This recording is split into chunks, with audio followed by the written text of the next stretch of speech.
আজকে আমি আপনাদের মাঝে একটা শুটকির বড়া বানানোর রেসিপি শেয়ার করব। আর তার জন্য এখানে আমাকে সর্বপ্রথম শুটকিগুলো প্রসেস করে নিতে হবে।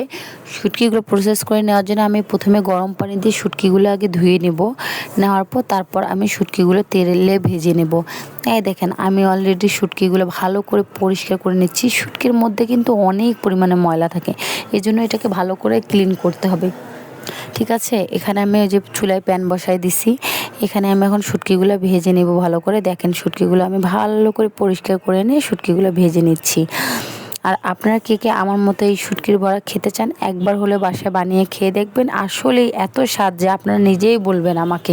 ঠিক আছে, গরম গরম ভাতের সঙ্গে কিন্তু এটা পরিবেশনের জন্য খুবই চমৎকার।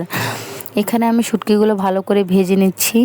দেখেন শুটকিগুলো যতক্ষণ অবধি লাল লাল হবে না অতক্ষণ আমি একটু হালকা মিডিয়াম আঁচে ভেজে নেব।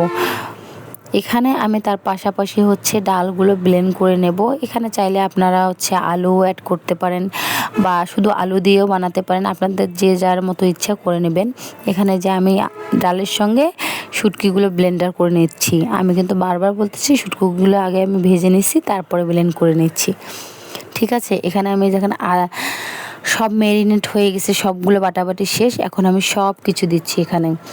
এখানে দিয়েছি ধনে পাতা কুচি, তারপর আপনার পেঁয়াজ কুচি, হলুদের গুঁড়া যা যা লাগে আর কি, মরিচ কুচি, পেঁয়াজ কুচি এবং মশলার গুঁড়া, সঙ্গে একটু লবণ স্বাদ মতো দিয়ে নেবেন। লবণ যে যেমন পছন্দ করেন তেমনই দিয়ে নেবেন। ঠিক আছে, আর এটাকে ভালো করে চটকায় মাখতে হবে, যার ফলে জিনিসটা যেন অনেকটা সফট এবং মোলায়েম ধরনের হয়।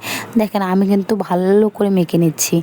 আপনারা ভিডিওতে কি দেখতে পাচ্ছেন, অনেক সুন্দর করে মাখা হয়ে গেছে। আমি 5 মিনিটের মতো এটা রেখেছিলাম। এখন আমি গরম গরম ভেজে নিব। গরম গরম এই যে ভেজে নিচ্ছি, অনেক সুন্দর করে আমি লাল লাল করে ভাজবো। এটা আপনার তেলটা একটু মানে ভালো করে গরম করে নিতে হবে, তারপর লো আঁচের মধ্যে ভাজতে হবে। দেখেন আমার এই যে ভাজাভাজি সবগুলো কমপ্লিট হয়ে যাচ্ছে।